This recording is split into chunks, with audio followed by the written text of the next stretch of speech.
শুরু হয়ে গেছে গাবতলী হাটে রমরমা গরুর ব্যবসা। প্রচুর গরু আসছে, এখনো কেনাকাটা ওইভাবে লাগে নাই। ক্রেতারা সবাই ঘুরে ঘুরে দেখতেছে, যার ভালো লাগতেছে দিনের বেলা কিনে নিয়ে আসছে, কিন্তু মূল বেচা কিনা কিন্তু রাত্রেই শুরু হয়। আজকে চলে আসলাম গাবতলীর হাটে। পুরো গাবতলীর হাট ঘুরে ঘুরে দেখলাম যে কী পরিমাণ গরু আসছে। তো আসলেই যেহেতু বাংলাদেশের মধ্যে ঢাকার মধ্যে সবচেয়ে বড় গরুর হাট হচ্ছে গাবতলীর হাট।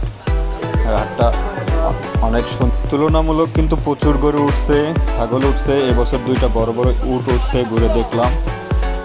এই উট দুইটাও কিন্তু অনেক সুন্দর হয়েছে, অনেক বড় বড় দুইটা উট উঠছে।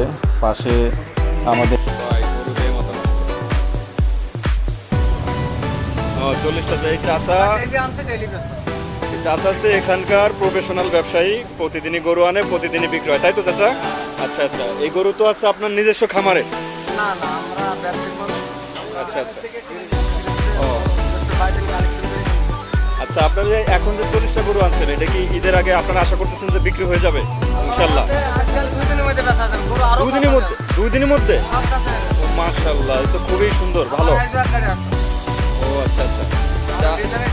এই চাচা হচ্ছে কুষ্টিয়া বাড়ি, উনি প্রতিদিনই এখানে গরু কম বেশি আনে এবং বিক্রি হয়ে যায় মাশাআল্লাহ।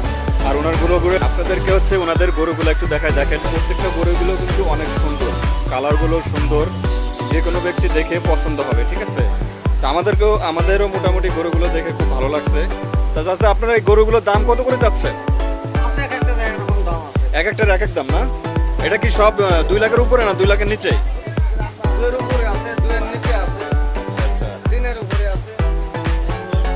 যাক ভালো, যাদের হচ্ছে 2 লাখ বা 1.5 লাখ বা 2 লাখের উপরে বাজেট, তারা কিন্তু অনায়াসে এই গরুগুলো নিতে পারবেন। আপনাদের জন্য খুবই ভালো হবে। কোনো স্পট নাই গরুতে, কোনো স্পট বা কোনো জয় ঝামেলা নাই, ঠিক আছে? প্রত্যেকটা গরু কিন্তু দেখতে অনেক সুন্দর।